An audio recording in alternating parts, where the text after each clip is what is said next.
Welcome to the Sober by Design podcast, where we explore the many pathways to recovery and a better life through conversations with a wide array of guests. Whether you're sober curious, in recovery, or simply looking to improve your mental health and well-being, this podcast will have something for you. Each week, we sit down with inspiring guests from all walks of life who share their personal stories of struggle and triumph, offering valuable insights and practical advice on how to design a life worth living. From addiction and mental health to spirituality and creativity, we cover a wide range of topics that are relevant to anyone seeking to live a more fulfilling and authentic life. So join us on this journey of discovery, growth, and transformation, and start designing a new life. All right. Okay, everybody. Welcome to the Sober by Design podcast. Today, I have a special guest, Jason Lennox. Jason is a public speaker. He works in the recovery space, so he is a welcome guest on this show. And Jason, if you can give everybody a little bit of your background and an introduction to who you are, that would be awesome. Yeah, thank you, Corey. Again, I work in this recovery space, and as we were just talking a little bit, I love connecting with people in this space. And I'm a Massachusetts native, actually, and I live in Minnesota now. Spent most of my life in Minnesota, but yeah, I hold a job in the recovery industry by day, and then do quite a bit of speaking. Just released a memoir, actually a story of my own addiction and recovery. Released that back in December, and love to do writing, speaking, and some consulting for other behavioral health care organizations, and just love that work I get to do individually and organizationally. Great. And you just mentioned you grew up in Massachusetts, or you're born in Massachusetts? Yeah, Springfield. Okay. So you're a little out west. Basketball Hall of Fame out there, right? For people who don't know. Just drove through Springfield a couple months ago on my way up to UMass Amherst. So what did your early look like for you up in Springfield, Mass? Yeah, I didn't spend a ton of time there. First year or two was mostly out there and back and forth to Minnesota a little bit. So when my mom and dad split, they were both from there, but my mom's dad was actually from Minnesota, and so she moved us out to Minnesota to spend time that side of the family. And so I've spent most of my life in Minnesota, and I have an older brother from that father, and he was in and out of the picture for my first few years, even after we moved out here. But I don't really have any strong memories of him. And my mom ended up getting together with someone and got married and had two more kids. And so we established a little family and house here in Minnesota. And, they had grown up in some really tough times themselves. And it kind of trickled down to us as well. And it just was a house where, and I always like to preface this when I talk about my upbringing, is I had this lens for everything bad, right? I don't know if I was born with this. There's just a level of anxiety and seeing things in perspective that wasn't really wasn't my best friend as I grew up. And so a lot of what I experienced was because of my own lens. Mm-hmm. But nonetheless, I experienced this childhood where I was always worried. I was always anxious and thinking, what did I do wrong? And we were always in trouble. It seemed like even when we weren't getting into trouble, we were still in trouble. And, just a lot of conflict that happened and chaos at times. And, it just was a childhood that, that I don't remember all the details of. And part of that might be good. Now, I'll say, one thing that I did appreciate and love was school. School was kind of my safe haven. I got to go there, and, it didn't matter what anybody said to me.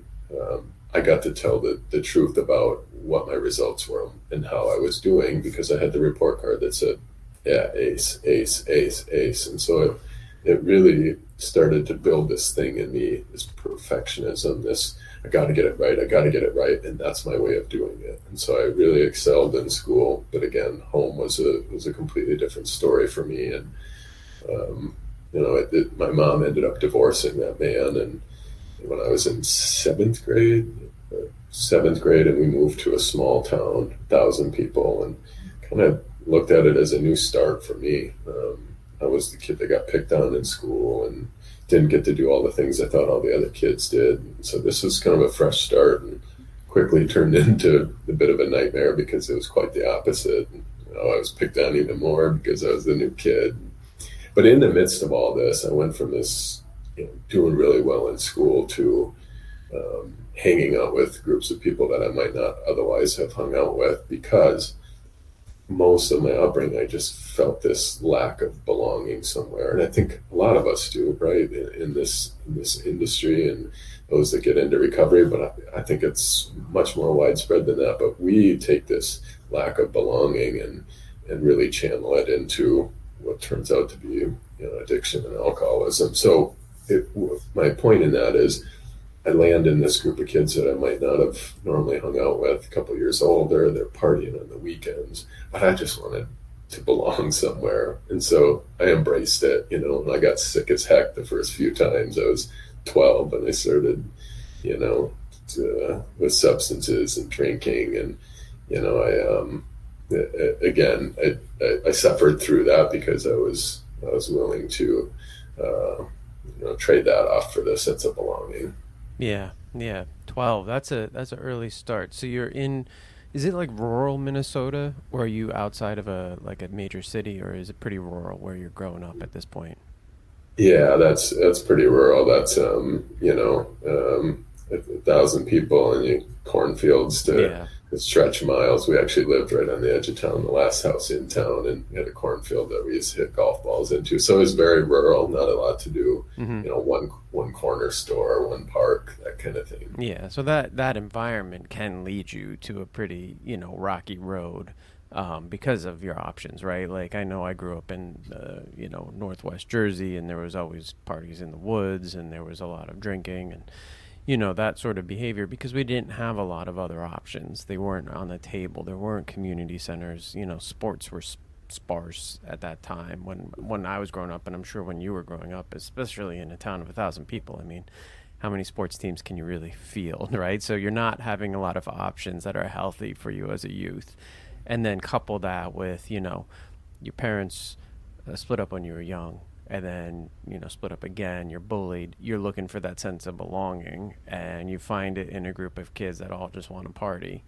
I mean, it is appealing at that point in your life, for sure, right? Because you're part of a group, and I think that can come in, different ways. That can come, in a positive way. You join a baseball team, or you join a gym, or you join the 4-H, or, which is a little bit more prevalent, unfortunately, is, drinking, drugs, and then, go to the further extreme, like, the gangs, right? I imagine that also is a thing that's very appealing to kids in that city where they can't find that thing. Yeah, like all of a sudden you have this built-in community. That's really what you're searching for at that point, is a community, is a family, people to understand you. So I get it.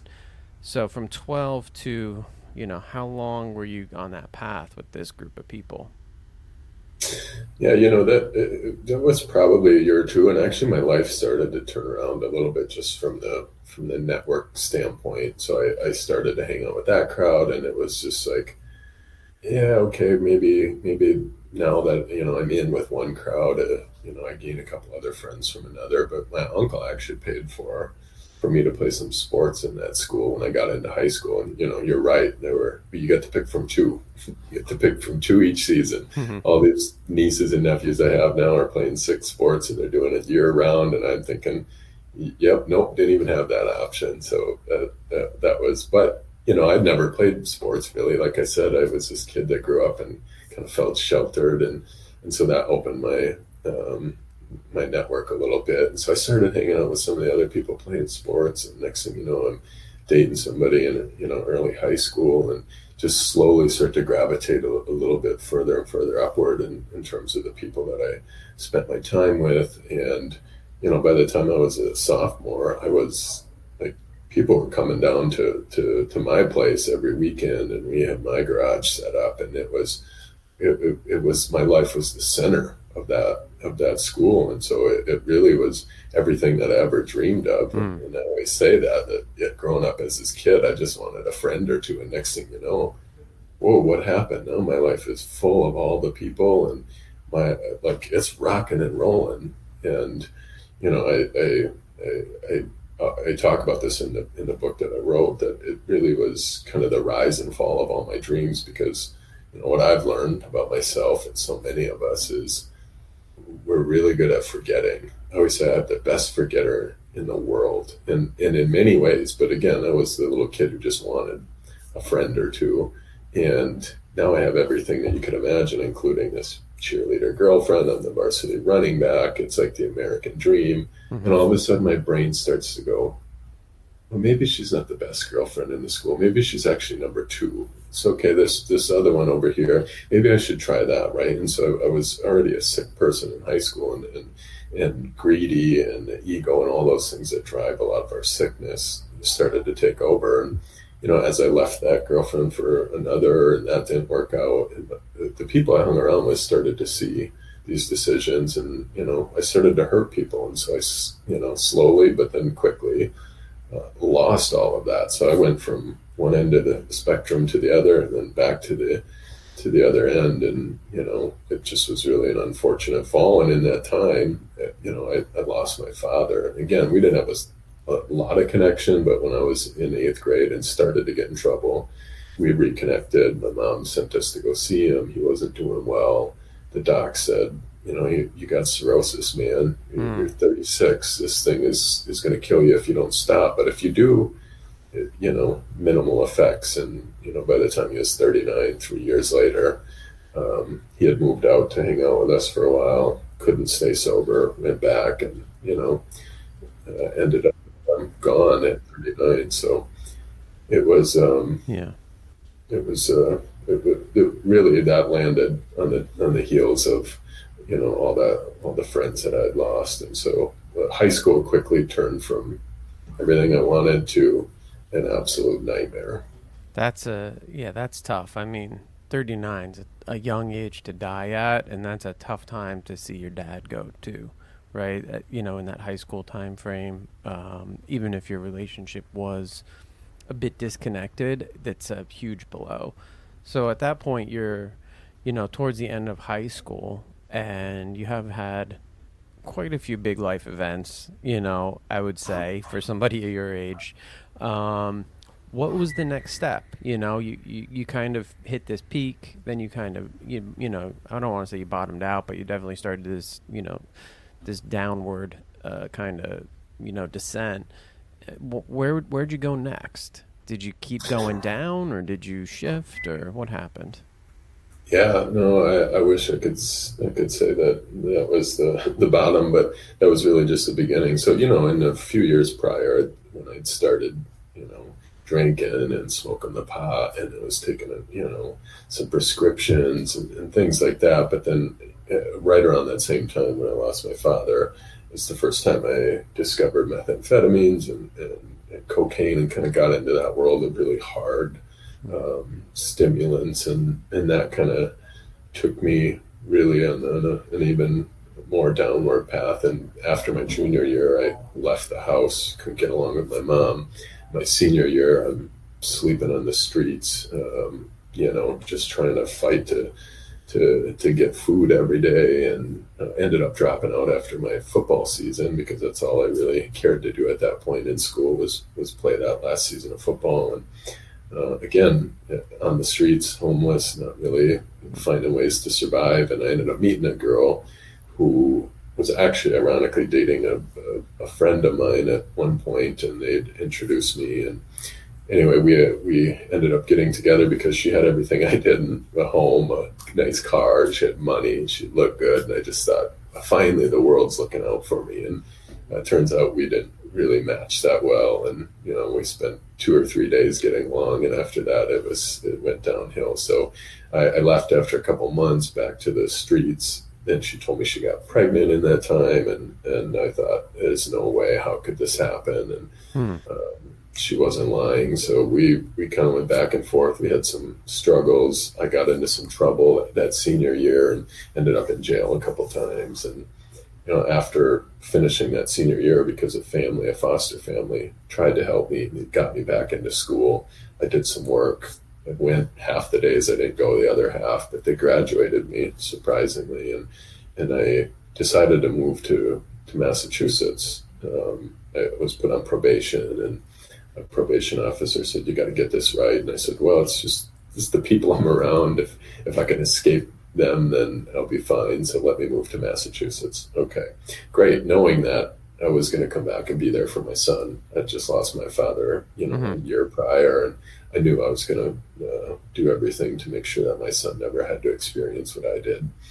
And I lived out there for a few months, cleaned up, kinda, got away from the hard stuff, mostly because I didn't have access. I didn't know anyone, but ended up back here and got together with his mom, and that didn't work out because I was still drinking pretty heavily, and we just didn't get along. And after my son was about a year, I took off and moved about 30 miles away, which isn't very far to me today. But then when I didn't have a car and I didn't have a place to live, that's a long distance. And before I knew it, 4 years had gone by. That was 2006 to 2010. And I was no part of my son's life. No conscious thought that that's what was actually happening. I had, DUIs, disorderly conducts, in and out of jail, missing court, picked up a felony drug charge. It just kind of progressed in those 4 or 5 years in a way that just brought me to, the lowest of lows, where honestly, I didn't want to wake up. I never wanted to wake up. When I woke up, it was the realization that I was still in the middle of this nightmare, and I had to face everything from the day before, the week before, all the fears, the anxiety, the emotions of the reality that my life was. I was mostly homeless in that time. I didn't have a car. I always say I was everythingless. No job, no car, no home, no money. Yeah. I just did what I could to survive, and frankly, by the end, just welcomed the day that I didn't have to do it anymore.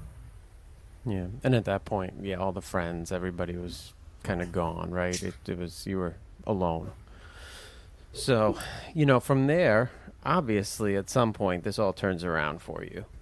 And that's what I want to hear, because I think you've done an awesome job. From hearing that, I didn't know your full backstory, but from hearing that backstory to where you are now is obviously a big leap, right? So like, even for somebody to get to where you are today and not have that backstory, I think is like an amazing thing. It's a true, you are helping people. You have a job that, people don't understand it fully who aren't in this industry, but it is a challenging job. You're there all the time. You kind of take that work home.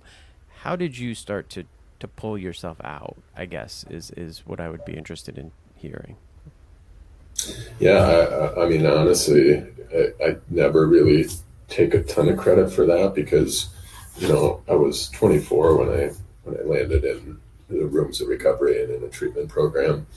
But it really went back to the age of 21. And at 21, I had a cousin, rest his soul, he passed away about 10 years ago, to a motorcycle accident. But we did he took care of me in a lot of those bad years. And even when he had to put his foot down, he was the guy who would give me a couch if it was last resort, right? And he actually struggled with addiction for quite some time, a good chunk of his life, honestly. And we were sitting on his back porch one Saturday morning, and it's one of those moments I can remember vividly, but I don't have a recollection of how it went, right? I remember that what happened, and what happened was he looked at me and said, "Jason, with the history of your father and just the way that your life has gone, and you see your own son, why are you doing this? I'm drinking already, right? It's Saturday morning. I'm half in the bag." And he said, I just don't get it. And again, remember, this is coming from someone who's got a problem and had a problem for much of his adult life. And he said, I don't get it. And what I remember most about the interaction there was, I don't know. I don't remember what I told him, actually, but I remember what I told myself. And that was, for the first time in my life, I said, I don't know. I don't know why, in the face of all the consequences, in the face of my history, in the face of my desire to be and do better, why I keep going back and falling flat on my face time and time again, right? That's what I continued to do. And that was 21. And I always say that that was such a low spot to be at, because it brought on a feeling of hopelessness that there's no way, like, I don't have a way out of this. I figured a lot of things out in my life, including how to survive the first 21 years going through some of that. I was good at sports. I was good in school. I couldn't figure this thing out, and it didn't make any sense. Not only couldn't I figure it out, I had every reason to figure it out, and all the motivation wouldn't work. And so for 3 years, again, the worst spot I could be at in terms of the addiction, but in terms of my recovery, I look back and think that was the best spot I could be at, because it was the first time in my life that I did what? I said, I don't know. I stopped pretending like I had some kind of answer for this. And so that powerlessness that we hear about and talk about, that's what that was for me at 21. So it actually went back, and of course I went on for 3 years, and just in that time hoping that I could minimize the pain and maximize the fun before I died. I knew I was going to die from this thing. So 3 years of that kind of living, where I get behind the wheel every other day and go as fast as I can, just wishing that I could crank the wheel and end my life, really like beat me to a place where I didn't have anything left. And when it really came crashing down was in December of 2010, when I had a near fatal overdose. And I was working in a group home, and had kind of cleaned up the summer before. Again, just got off the hard stuff, but then back into it as soon as I started working, got some money, and landed in the hospital. And I had actually been on the run for about a year with felony warrants, because I had skipped out on court, had violated my probation, and never went back to see anyone. So I knew I was facing the music. And when they took me from the hospital to the jail cell. I was in so much pain then that I just I couldn't imagine how I was even going to make it through the next hour. I was hurting so badly, physically, mentally, emotionally, and all I could think to do was call my mom, because my mom and my grandma, they had set up an intervention for me about 18 months prior to that. And it didn't go well. It didn't go well at all in that day. But I remembered the person who was there, the assessor, who had done an assessment on me several times in the past. And when I was going through that pain, I just wanted something that felt less painful. So I called my mom and I said, I'm ready to talk to this person. And I didn't go into that thinking that there was a different way of life for me. Remember, I was resigned to this idea that I was going to die from this. But I went in knowing I can't handle this. I can't bear this pain. So I actually did get honest with her, because I was in so much pain, and said, I'm sorry that I lied to you all these years. This is where I'm at. This is what's been going on. Is there anything that can be done? Sure enough, they got me a bed in treatment. And again, I walked through the doors of treatment, transferred from jail, just thinking something has to feel better. No real hope that my life could get any better. But as you probably know, we hang around in the rooms of treatment and around other people who've done it long enough, that hope can be established. And so really it was going to the treatment program and the people that were there that extended the help, that lended a hand, that started to change my perspective, because I hadn't really experienced people, at least it didn't feel like I'd experienced people who were just willing to help me for no other reason. I was surviving for so many years and thinking that we were all out to get each other, and to be in a space where people wanted me to get better just because they wanted me to get better, and they didn't care where I came from, what I had done, all the people I had hurt, all the deepest, darkest secrets that I could never share with anyone, because I thought there's no way you'd ever look twice at me again if you knew these things. Yeah. That experience started to turn the corner for me. Yeah, it is hard when you're early on to understand that somebody's just willing to do something for you with nothing in return. I've had a bunch of people, in my coaching time kind of question why I was doing it. They always thought I had some ulterior motive. And, even in my real life, in my normal interactions, I would say, where I'm like dealing with maybe a friend and I'm offering to help. And, some people are very skeptical of help. And I definitely was at certain points in my time, and I still am. I'm not the best at taking help, but it is, at that point you're so vulnerable. And, you've gone through a lot, We all had at that point. It's a hard time to understand. Um, the intervention is an interesting thing. I've only been part of one intervention, and it was not mine. I never had one, but I was part of one for my brother, and it was a wild day. That is a wild experience. I know that there's the television show on A&E, and that kind of explains it. But when you're really in it like that, it's bonkers. So, was that, just to step back a bit in time on your timeline, was that like something that you looked at, and were you resentful for the people that set that up at that moment? And did it kind of maybe provide a hurdle, like another hurdle, like, or did you kind of take something out of that day, and that was also part of the journey? Yeah, two things really that come to mind with that. First of all, and I was really, really, really mad that day. My brother had actually convinced me that I was going with him to help him.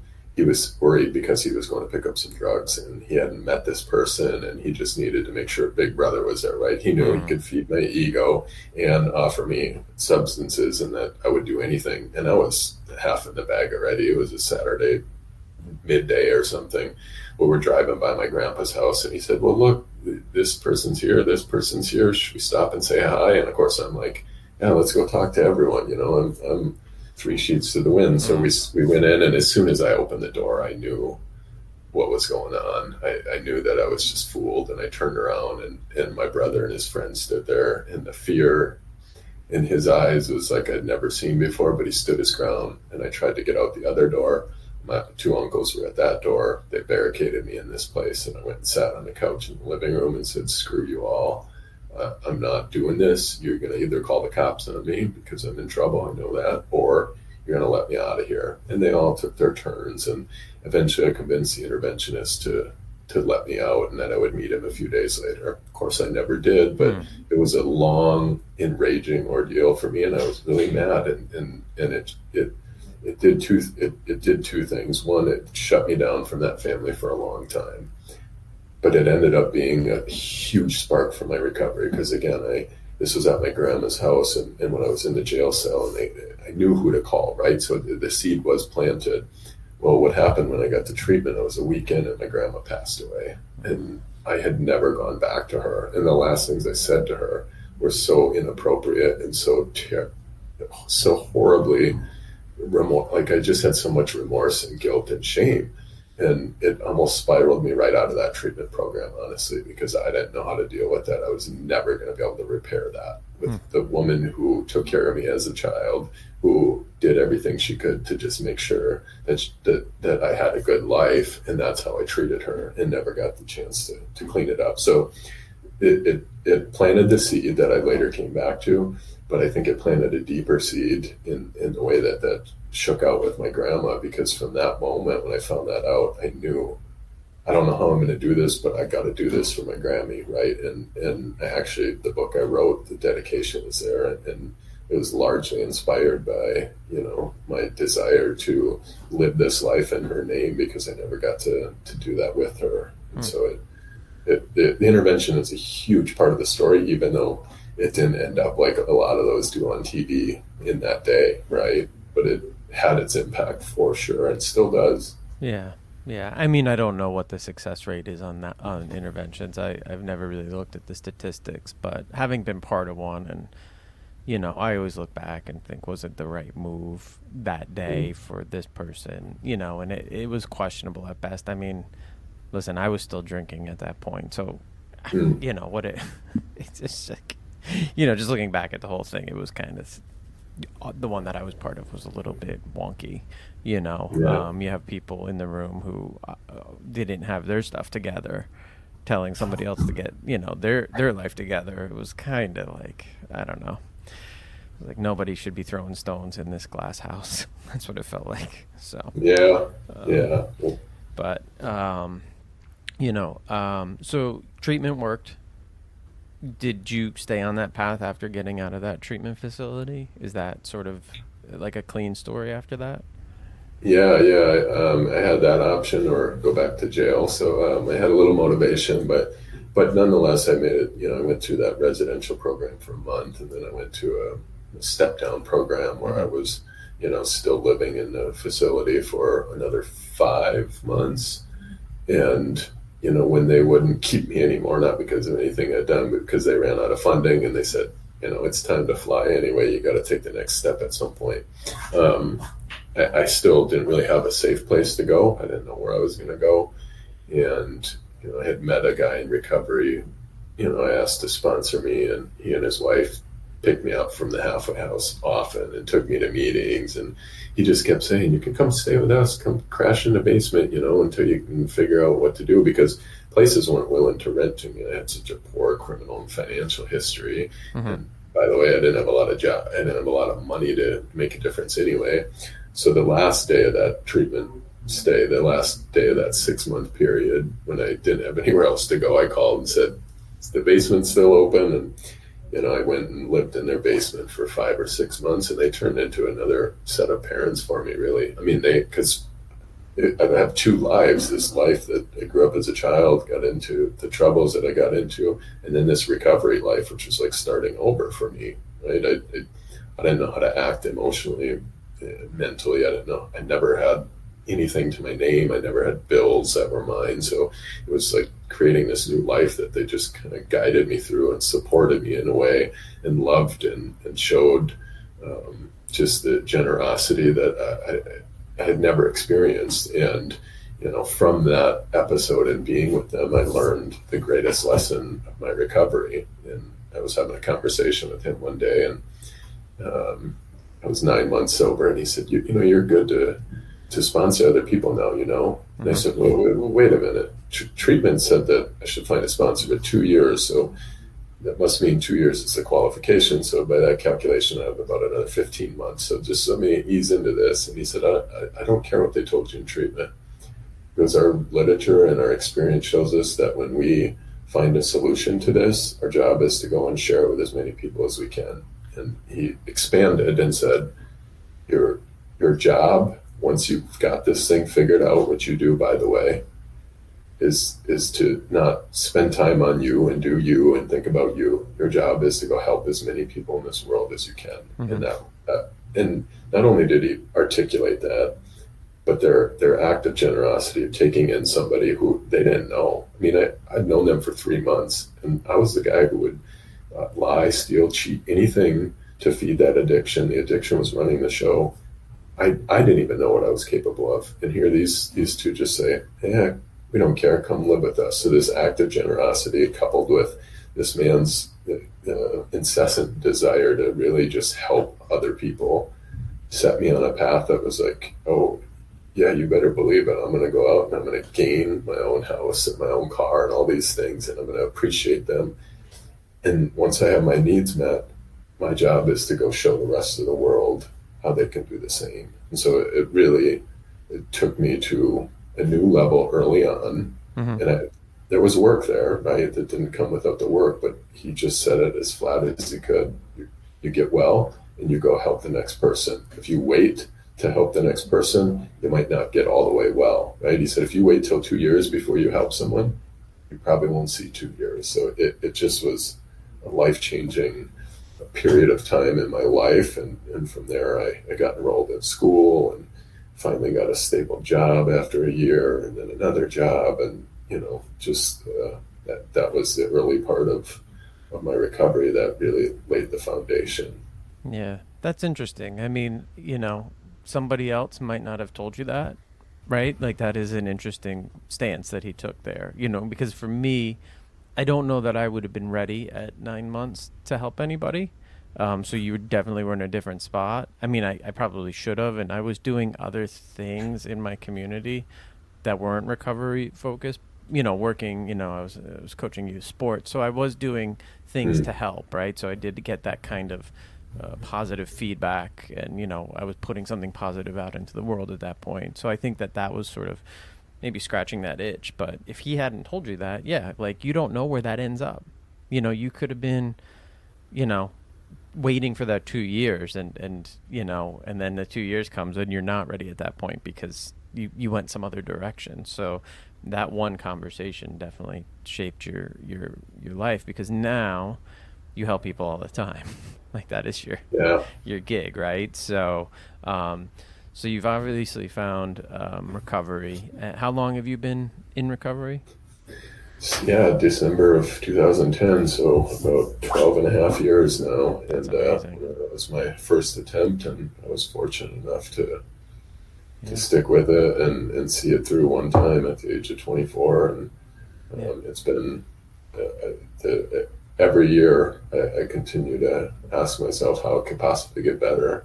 Um, and it does. I mean, Hmm. it's from those early days to where I'm at now, there's been so much in between, and the journey's been incredible. I finished up school and got into this recovery industry at a very support level job where I got to interact with people, get them up, get them going to group, driving them around, taking care of the people that were coming in right off the streets, and really got to experience that, and got pushed into, I shouldn't say pushed, I got invited into a more administrative role, Hmm. and was in school for business at the time, and it just kind of made sense. So I had a dual role, but then once I got into the business world and working in the finance department, got some exposure, and the opportunities just continued to kind of just blow up right in front of me. Here's a dedicated person who's taken a personal mission and trying to make a difference from a business operations standpoint, which was a change of mindset, because early I thought I got to work with people directly. And it took a mindset shift for me to say, well, I can still impact people. And today I know, sitting in kind of executive level role, I know that what I do today impacts far more people than I ever could have individually. And I still get to work with people Hmm. individually, but just on a larger scale, the work I get to do today is so impactful and powerful. Yeah. Yeah. You don't realize it as you kind of go up the the the chain at work, right? You start to climb up and up, and you feel like you're letting that work that was so important to you go, but your impact gets greater, right? So it's sort of, you were at the micro level dealing one on one. Now you're at macro and you're hitting 100 people with something that you do, and it's hard to have your brain shift that way. I know for myself, I've had a really hard time with that as I've kind of progressed through my Mm. career. Like, one, it's like there's no way that anybody should have given me this much responsibility ever, right? Like that is a big thing that I go through just about every morning when I wake up. Like, why do I have this title? Why do I have this role? Like, and then I have to remind myself, like, I've done the work. I have the knowledge. People trust me. Like all those conversations go on in your head, but your impact just gets higher, and I think it's great that you're there and you do have that impact now, because for you it sounds like helping people has been like a cornerstone of your recovery, so that's awesome. I did have a question around family. So obviously, early on and through your using, you had a lot of relationships that were, tested probably to the limits, right? You had your mom, you had your siblings. It sounds like you had your son, and then, obviously, you know, his mom. Where are you with all of these relationships at this time? Yeah, I think the number one bright spot in my life is relationships, and they stretch so far. But early in my recovery, those first few years, it was really developing the foundational habits, and some of that was how do I help people. But I had this whole history of family relationships and the dynamic there, and frankly, my family will admit today that I was the odd one out, because while there's enough drinking going on in the family, and they have birthday parties for all the little kids at the American Legions of the world, the drugs are what differentiated me, and they didn't want anything to do with that. So it was really like I was shunned, and never felt like I was part of that family. And that took some working through, both from a therapy standpoint, but then just continued progress. And for me to say, you know what, I don't care what my brain tells me that these people owe me, or whether or not they're willing to step up and acknowledge some of the things that they've done. after I'd gone to a couple other funerals, especially my grandpa's, he was the kind of the grandfather of the entire family, Mm-hmm. and I got sick of seeing people only at funerals. And so I remember that was 2016, 2015 when that happened, and I made some decisions and doing some of the self-development work that my family, it didn't matter whether or not they came to me. I was going to do everything I could to fight to make sure that family was number one, and that we all felt the presence of each other, and that we got to experience things other than funerals. So from that, and I had done a lot of work early in my recovery. One of the first things I wanted to do was reestablish the relationship with my son, because there I was 5 years pretty much absent from his life, and I'd made every dang promise to not have him experience what I experienced. So if there was work to do, that took a while, and it still is taking time, because that's a significant portion of his life, and that he remembers, and it just takes work. But what I've learned with my family, with my son, with all these relationships, the only thing that's up to me is to show up and do my job, which is to try to maintain good connection, try to bring people together, try to bring light into their lives, and really not completely disregard, but set aside all the things that I think should make me upset, or that they should be doing or they shouldn't be doing. I hear this all the time from people that, well, they never come to me and I don't hear from them, and, it's always me. And yeah, sometimes I feel like that's the case. And still, that's what I'm going to do, because if it wasn't, then I would be missing out on all these relationships. Mm-hmm. And, we do things like, I started up a tradition my grandpa used to have, which is we all go up north. There are 50 of us every year, Labor Day weekend.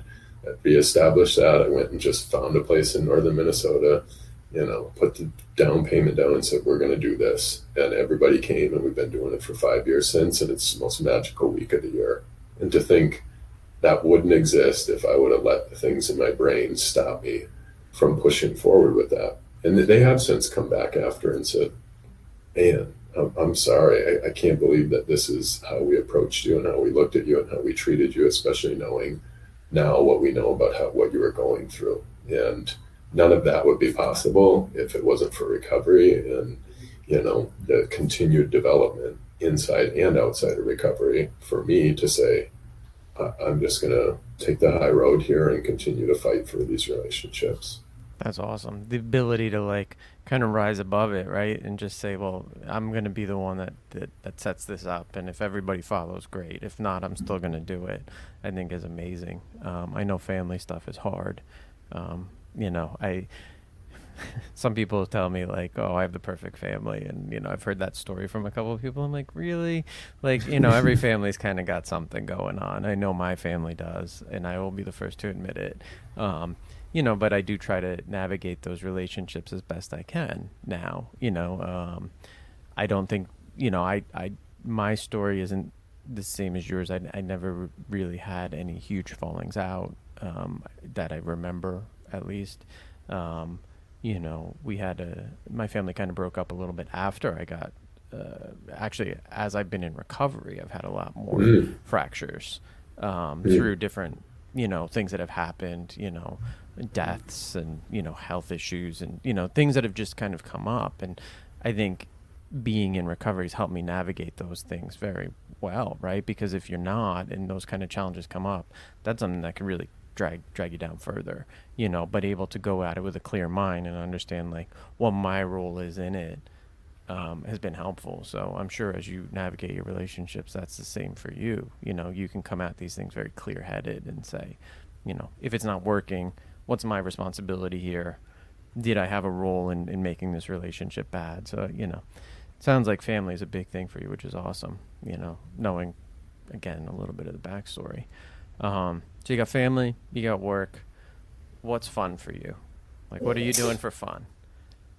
Yeah. Oh man. I travel. I love to get out and see a little bit of the world. I was very sheltered to the rural area of Minnesota for most of my life. And, after I lost my cousin, I told you about the motorcycle accident. I made a trip to Colorado where he was living and went back to see my family in Massachusetts and in New York. And next thing you know, I'm going to Mexico and Costa Rica and Florida. And just, once a month I'm getting on a plane and going somewhere, it seems. And it's just, that's fun and it's so fulfilling, and it just creates a bigger world for me. My world just keeps getting bigger and bigger, and I get to do so much of that with family and a partner I have that she just loves to jump on the plane with me, and we have a lot of fun doing that. I love exercise, sports, music. There's a balance. It's not all and I've had to learn that. I've gone through the ups and downs where it's all work and then it's all family, and then there's no play in there. And I've learned to, especially in the summer now, the days are getting longer. It's music, it's sports, and seeing my little nieces and nephews grow up and play sports and traveling and just connecting people. I just love being with people, and I need my time to decompress, but spending time out in that world and making my world bigger that's what drives me. It's my fun. That's great. Travel is awesome. I don't do enough of it. It's something that we want to do more of. It's just, it always kind of falls to the back. I mean, we do a lot of traveling up and down the coast, but, Costa Rica is somewhere on the list, so that would be awesome to see that. So I'm sure it was a great trip. And I enjoy eating, so I'm sure there's a lot of great food. Oh, food.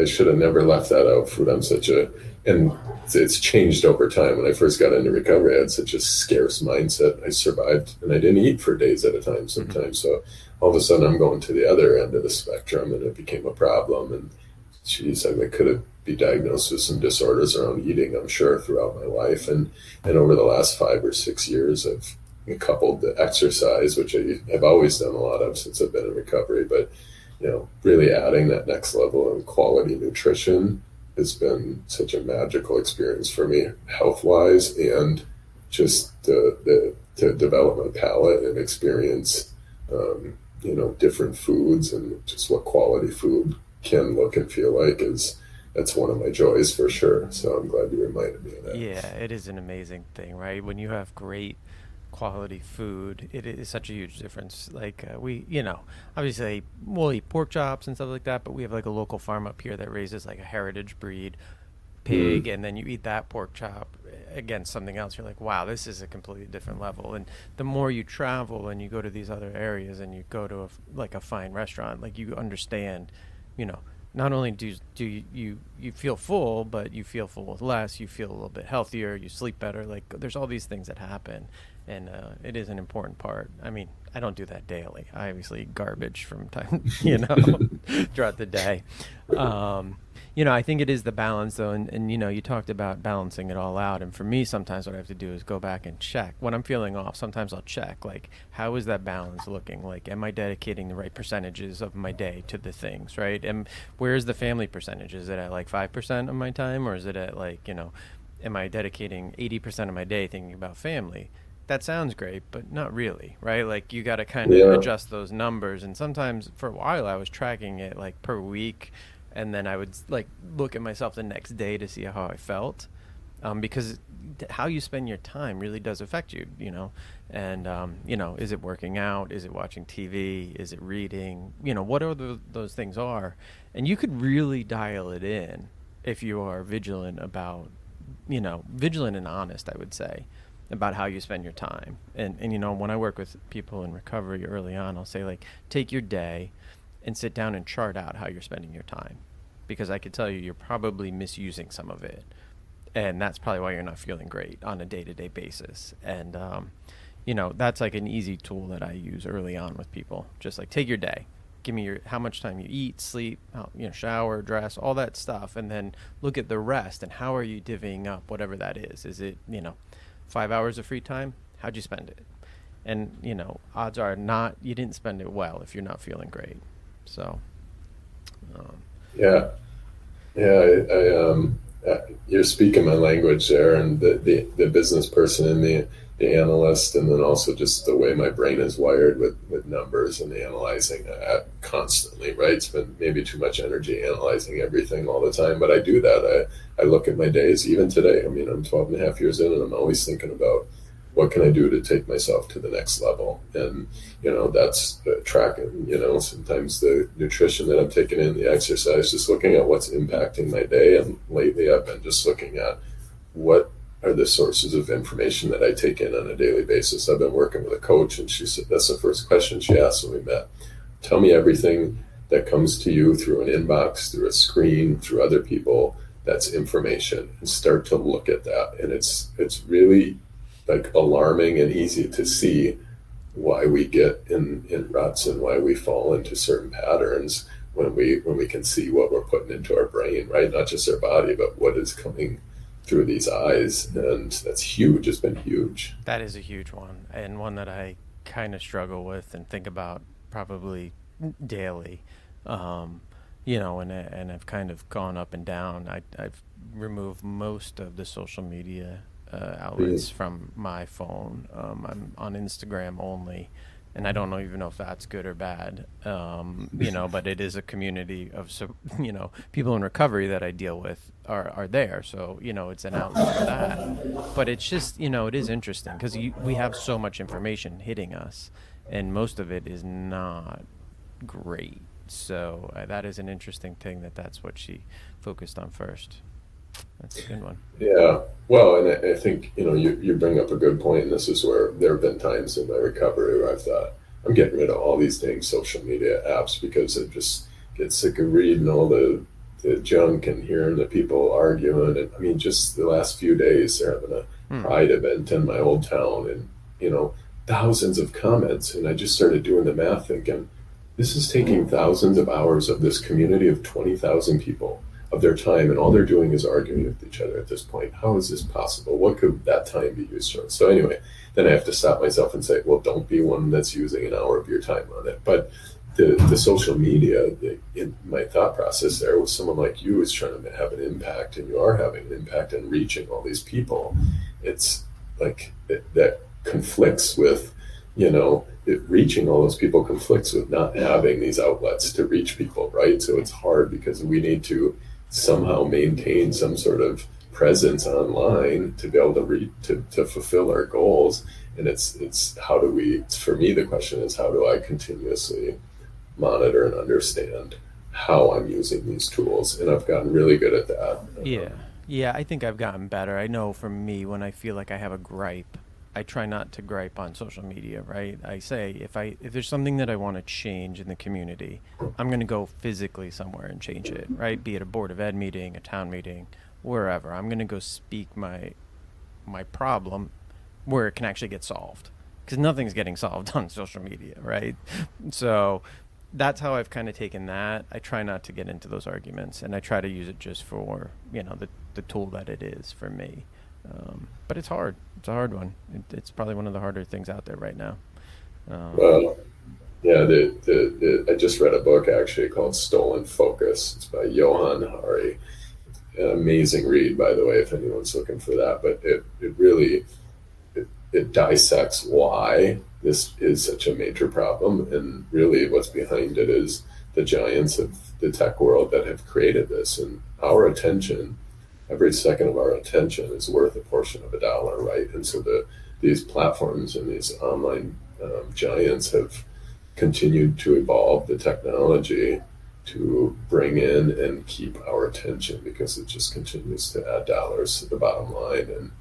And what it does is leave people, like I heard you say this earlier, and I could catch myself saying this all the time, I'm not that good at this, or, I need to get better at this. And this book talks a lot about, this isn't we can do some things, but this is a system-wide problem. And then the system looks back to the people and says, well, why don't you just fix it by doing better, by having more willpower, when in fact it's the same discussion we talk about with drugs and alcohol, right? That's what people used to say, just don't do it.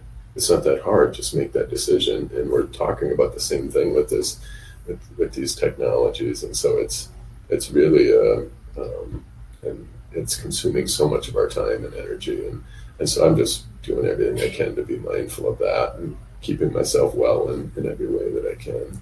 Yeah. Well, a little bit of a tangent, but a good one.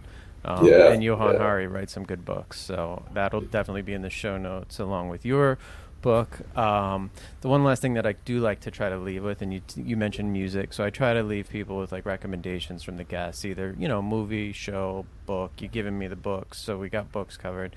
Music, anything right now that you're really into that you'd like to share with the world or whatever, not the world, the listeners here.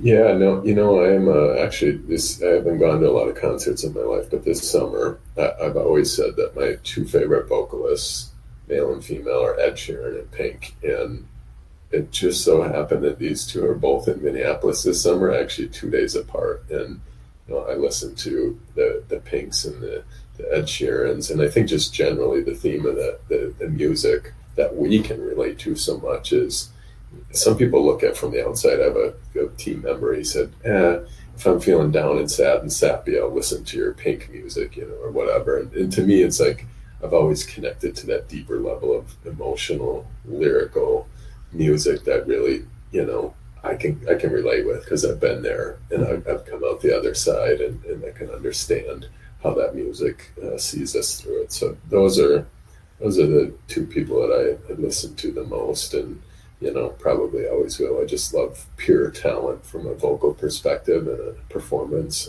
I've not seen either of them, but I've heard great things about their performance, and I love that calming, that kind of indie style, indie folk music.